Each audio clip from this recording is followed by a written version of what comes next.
Nice. So, yeah, so that'll keep us in our AFC still with the Jacksonville Jaguars now on the clock, so to speak. There's a lot of people saying that they could draft a quarterback here, but I've heard some reports and rumors out there that they could be signing Nick Foles, who will be a free agent this year.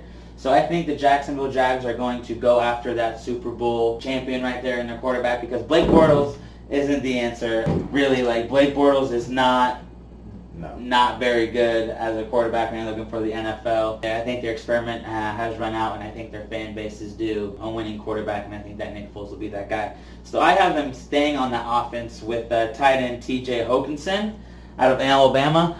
This dude kind of reminds me of, with this draft capital coming, as a Hunter Henry, almost. He's big, he's fast, he can get those grabs in well defensive plays, and he'll come down, he'll possess that catch. So I think that they're gonna get Nick Foles his Zach Ertz, but for the Jags. So I think they go tight end here. Definitely, yeah. That was a huge part of Nick Foles' success, was Zach Ertz being able to spread the middle of the field and get it done. I also have them going with an offensive weapon that they can use, because I too believe, heard many reports and seen that Nick Foles is the direction the Jacksonville Jaguars are going to go, hit that in free agency, and then get their weapon in the draft. I haven't given Nick Foles a downfield threat with DK Metcalf, wide receiver out of Ole Miss. The guy is a freak of nature when it comes with physical ability. His combine stats backed it up, even shot him into the top 10 for me. I think that guy is the deep ball threat and the red zone that you gave him with the tight end. I think that's just the next step, and gives Nick Foles an Alshon Jeffrey combination with, also has Nelson Aguilar. Yeah, definitely number one wide receiver, if you ask me. So that brings us going to the NFC with Detroit with the 8th pick of the draft. I think they're going to be going defensive-minded. Ziggy Ansah has been really on and off his whole career. Obviously, injuries have hindered him in some aspect. So I think that's why they're going to go defensive end, in case they want to let him walk and kind of see how well he does this year. So I have them taking Montez Sweat, edge rusher out of Mississippi State. Like him and Ziggy Ansah, very fast off the edge, very explosive, very, I say good hands, but like more defensive moves. Like you have the swims, you have the rips. He can kind of almost like do it all in a sense. So I think that his explosiveness off the edge is really going to help him, and hopefully they can keep him. Yeah, with a guy like Sweat, that defensive awareness is just there from day one. I think I agree. Detroit Lion always has kind of been defense first, and I think they stick with that to replace Ansah. Kind of give them another defensive lineman. Yeah, especially with Matt Patricia as their head coach. Yeah, just a defensive-minded team all around. I have them taking Brian Burns, defensive end out of Florida. I think he's just a little more mature than Sweat, and is just the guy that Detroit is looking for when they go get their guy at number 8. Yeah, so we're talking about kind of young quarterbacks, protecting them, getting them weapons, so to speak. So with the 9th pick with the Buffalo Bills, I have them taking DK Metcalf, a wide receiver from Ole Miss. And kind of the reasoning behind that, Josh Allen, you got to get him some weapons. Like Kelvin Benjamin wasn't the answer, so they released him. And then you can't really trust Charles Clay just because of injuries this past couple of years.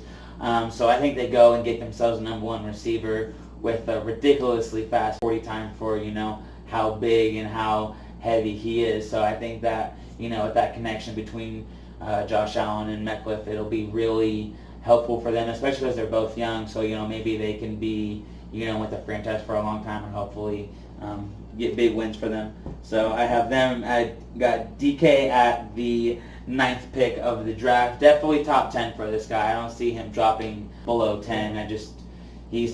That 40 time blew me away. The only thing that made me go lower half was his agility drills are just a little bit slower than I would like for him. But he's a big dude, so I can totally kind of understand that. But yeah, definitely. Routes are something they can definitely teach once they get to the NFL. So it's just if a team wants to go knowing that going into it.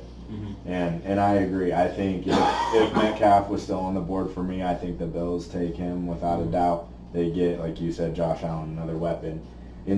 Because I had the Jaguars taking him, I think the Bills shift to the defensive side of the ball just to bolster that defense that actually was surprisingly very good, even though that team performed very poorly last year as far as an overall record. So I have them taking Ed Oliver, defensive lineman out of Houston.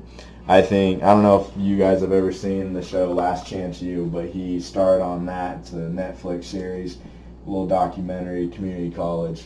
The guy balled out in that show, which then he earned a scholarship to go to the University of Houston and put himself, to me, to be a top 10 pick this year. Moving on to Denver. Some crazy news about Denver. They made a trade earlier today with the Redskins that a 7th-round pick and Case Keenum to the Redskins due to Alex Smith's injury, and they, in return, got a 6th-rounder. So I think with clearing up that quarterback space, they're going to be drafting Drew Lock, quarterback out of Mizzou. The reason I say this is because, I've heard reports of John Elway really fell in love with Drew Lock, and he's pretty fast, so I think it'll be nice to, have his ability to scramble and move to change, because that's what a lot of quarterbacks are doing who have been achieving well in the NFL today. So I got Drew Lock, number 10, going to Denver. Sorry, Joe Flacco, but this is year 2 where you have a team you're on drafting a rookie. I don't think he'll replace you this year, but better watch out. Yeah, it definitely is Flacco's new thing to get a rookie right behind him. I agree. I saw that trade today, and it shook up my draft. I had Denver taking somebody else at 10. But that being said, because of the trade, I think they go defensive side of the ball, get that defense they had back when they went to the Super Bowl, made a couple Super Bowl runs, get that back into the defense solidified. I have them taking Greedy Williams, cornerback out of LSU. The guy had one of the best 40 times this year in the combine, and he's just a ball hawk around the field. I think it gives a younger, more athletic Aqib Talib back to that defense. Yeah, great pick. I definitely see that happening, especially because I feel like they didn't pick up the option for Chris Harris, their number 1 corner, so I feel like they need to replace that. They also have Bradley Roby from Ohio State over there, but we'll see what Greedy can bring to their table. Moving on to the 11th pick of the 2019 draft, Cincinnati. I have them taking a linebacker from LSU, Devin White. Kind of the reasoning behind this is that, you have Vontaze Burfict, who gets in and out of trouble. May or may not have been his fault, essentially. But I just think that they really need an inside line, like a young inside linebacker who kind of reignite that defense up. I feel like they have to address other aspects of their defense, but I think getting that core middle linebacker to be your leader is essential, and I think that Devin White is going to be that guy for them. So. Yeah, definitely. Devin White is a special player coming out of LSU, and you're exactly right. They need to get that defensive presence back. Burfict, he kind of hit or miss. If he's going to be there when he's in, but when he's out, he doesn't contribute. So I think that division is stacked with defense, and I think that's a great pick. That being said, though, I do think the Bengals go offensive side to try to protect their quarterback and Andy Dalton. The guy just keeps getting hurt, and without him, they have no chance at making a playoff run if they can even get there. And so with the Steelers and Ravens, and I never thought I'd say this, but the Browns even, that defense is good, and so you need to get your guy to protect Andy Dalton, and that guy is Jawan Taylor, offensive tackle out of Florida. I think I talked about him a little earlier when I had the Jets getting Jonah Williams, and I think this is the dude that will be there for Cincinnati.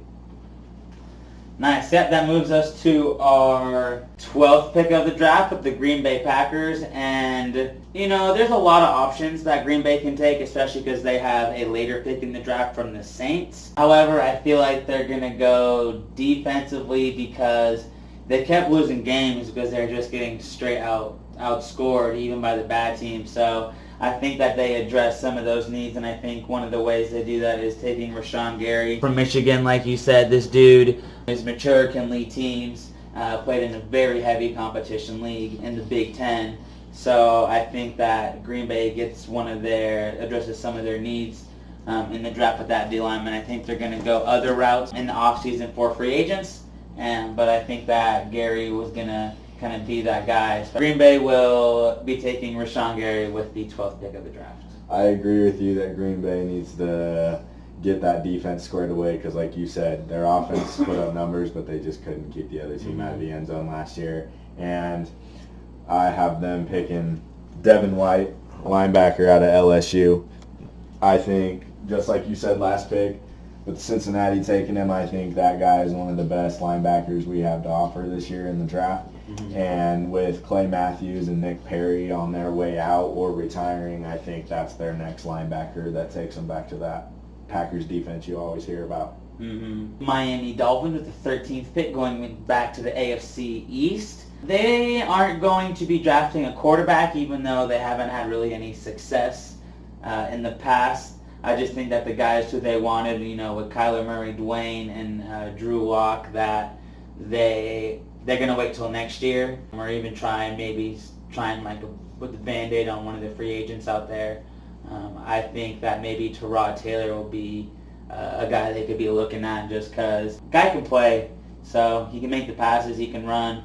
He may not be, your Russell Wilson or your Cam Newton, but he'll get the job done most of the time. So I think they're going to get another tackle this year in Jonah Williams from Alabama, just to get that line ready, give him some experience before that number one quarterback comes in, or if that free agent comes in, give him some protection. So I have him going offensive lineman. That's a good pick. I agree that in your draft, the guys that the Miami Dolphins would have picked this year were gone. So I agree that they needed to get that offensive line right before they can go get their guy. I think in a situation that they're in, maybe they are in play to get that Josh Rosen from Arizona after they draft Kyler Murray and just kind of go that route. In my draft, Kyler Murray is still on the board, so that I believe that is the direction they go. They go get their guy, new coach, new offense, and get the ball rolling right now. Yeah, they got some big playmakers in Miami. Their running back, Kenyon Drake, really like him. Someone who surprised me but kind of fell off was Jeremiah Grant. They have that new free agent and Albert Wilson and then Kenny Stills, but I just feel like they need to go, in the later rounds, address some of those wide receiver needs, just so they can perform better on offense.